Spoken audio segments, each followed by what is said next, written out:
kids for a lifetime. And that's the kind of folks that you need in order to make a difference on this issue. And I want to thank the prosecutor, Fred Knapp, for being here. What we know is that there are three legs to the stool of trying to deal with this problem. There's interdiction and enforcement. That's why Fred is here. There's the issue of education, and there's the issue of treatment.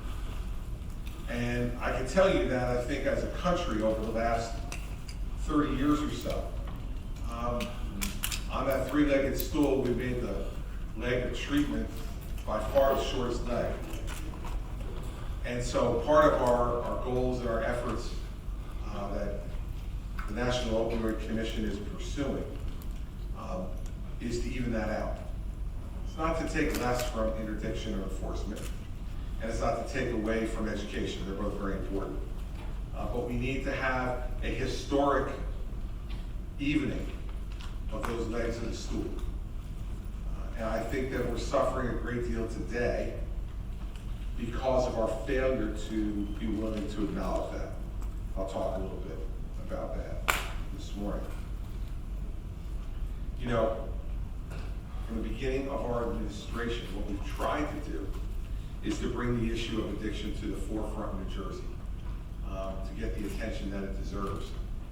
You know, you never quite know how that's going to work.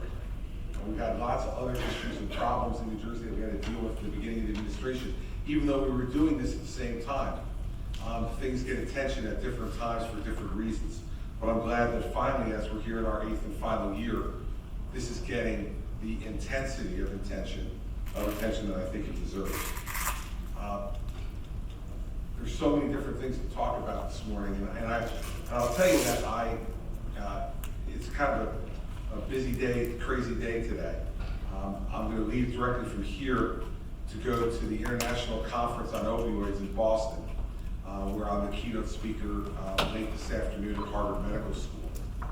And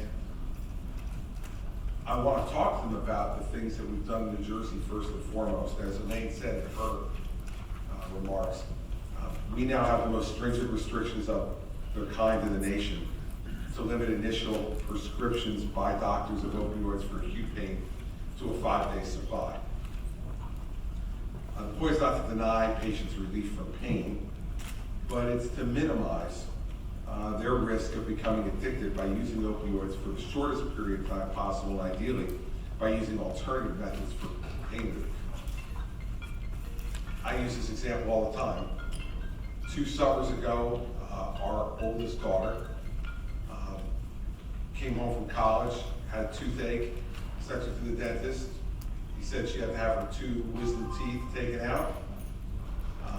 We sent her to the oral surgeon. She had the wisdom teeth taken out. On the way home, he told her to pick up a prescription at the drugstore. She did. She came home. I said, "What did he give you?" And she said, "I don't know. I didn't look yet." She handed me the bag. I went inside. There were 30 Percocet. 30 Percocet for a 19-year-old girl with 2 wisdom teeth. So I took him and said, "Good luck. You're here, the Advil. Gets really bad, I'll give you some more Advil. But like, you're not getting these." And we got rid of them. It's obscene. It is obscene that those who take an oath to do no harm, to first do no harm, give a prescription for 30 Percocet to a 19-year-old girl because she had 2 wisdom teeth out.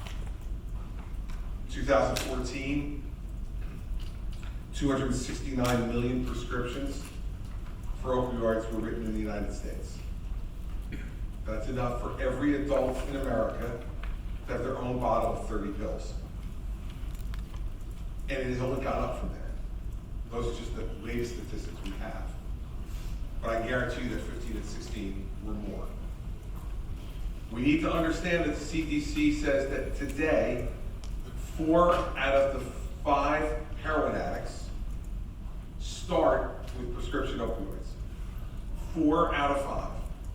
So I don't know what the general perception of the public is of how this starts, but we are creating heroin addicts through our use of legal prescription drugs. 80% of all heroin addicts today started that way.